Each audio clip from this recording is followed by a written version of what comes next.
Hoje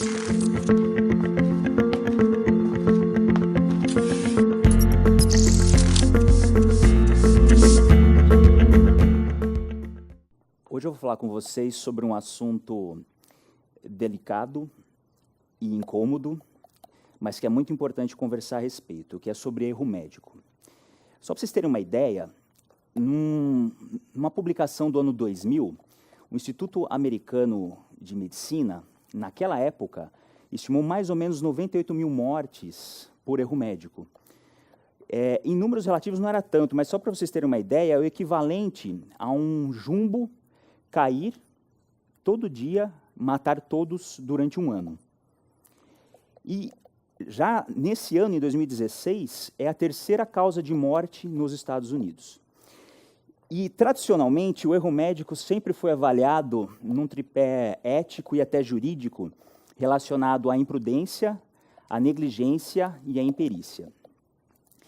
A imprudência é a falta de cuidado, falta do cuidado na hora de tomar a ação.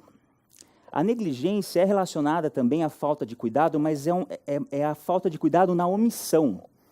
Deixar de fazer o que deve ser feito, deixar de agir.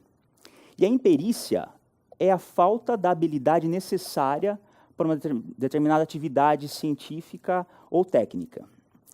E são elementos que são inaceitáveis, inclusive o Código Penal brasileiro caracteriza o crime doloso através desses elementos. Mas não é sobre isso que eu queria falar, não é sobre essa ótica do erro médico que eu queria conversar com vocês. Eu queria falar sobre a circunstância onde um bom médico, habilitado, cuidadoso, ele toma decisões equivocadas, porque ele é vítima de vieses cognitivos.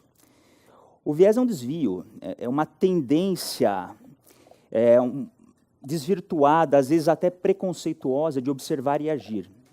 Isso, às vezes, acontece na nossa forma de pensar.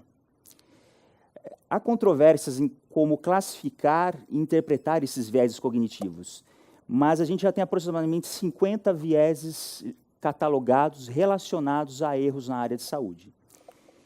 Não se preocupem, eu vou falar apenas 3 nessa breve conversa. E eu queria começar com um conceito que é a base de vários vieses, que é o realismo ingênuo. O realismo ingênuo tem 3 características fundamentais. Primeiro, eu assumo que a realidade é objetiva, clara, livre de vieses. Preto no branco, é aquilo que você está olhando. Primeiro elemento.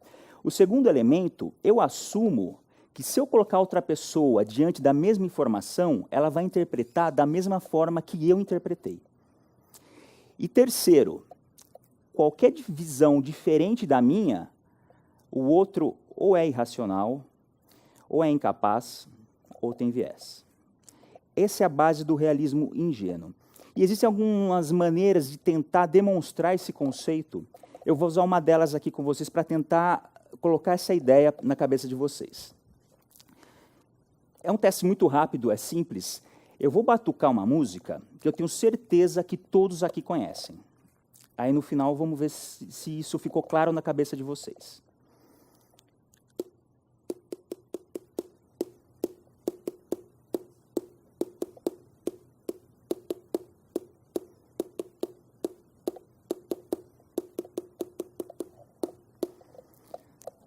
Parece até o programa de auditório. Qual é a música, né?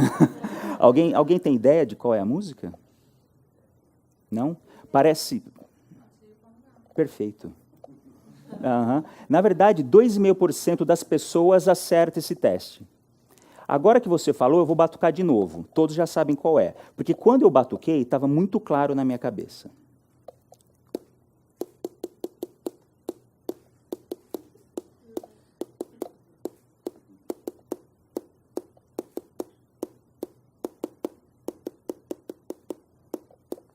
Tirei o pau do gato? Todos concordam? Eu não sou um bom percussionista, mas qual é a ideia que isso quer dizer? Que é muito difícil, às vezes, entender o outro na perspectiva dele. E o que está claro para mim, não está claro para outra pessoa. E que se eu der uma informação incompleta, cheia de lacunas, como uma batucada, a pessoa vai preencher com o que está na cabeça dela. E ok, às vezes ela vai sair com um resultado até muito melhor que um atire-a-pau no gato, mas às vezes não. E isso já começa a ter vários conflitos, a gerar várias interpretações diferentes. Um outro exemplo, esse é um conceito que gera viés. Agora, um exemplo de viés mesmo, que eu acho que é bem frequente, que é a chamada ancoragem.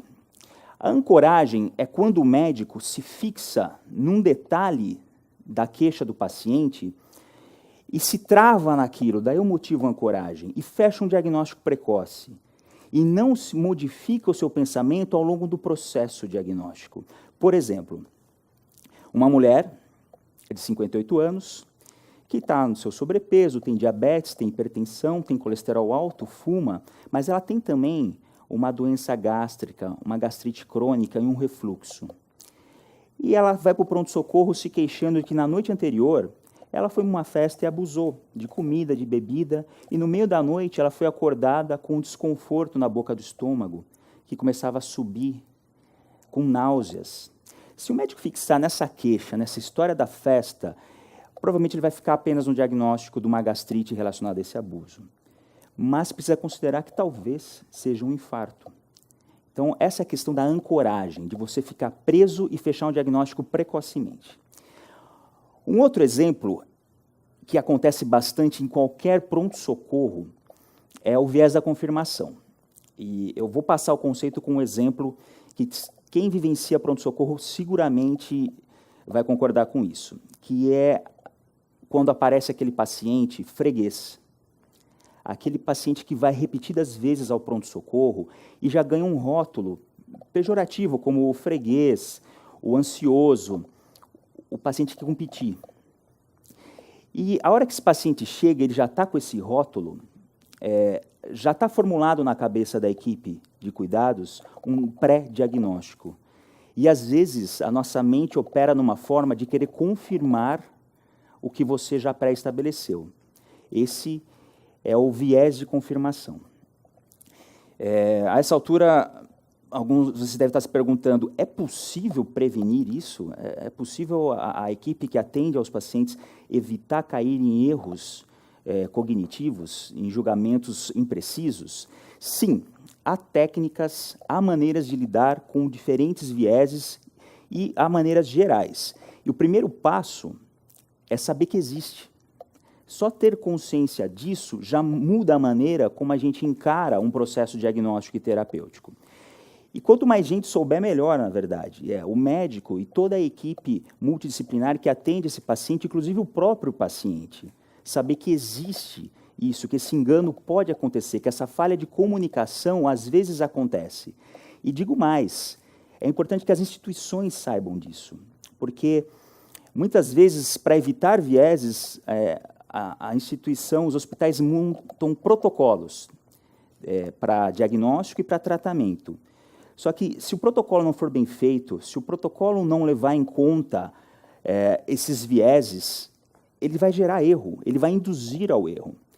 Então, é importante que o gestor tenha em mente que ele tem que colocar a música na cabeça de toda a equipe, para quando for tocada, todos entenderem a mesma música. Obrigado.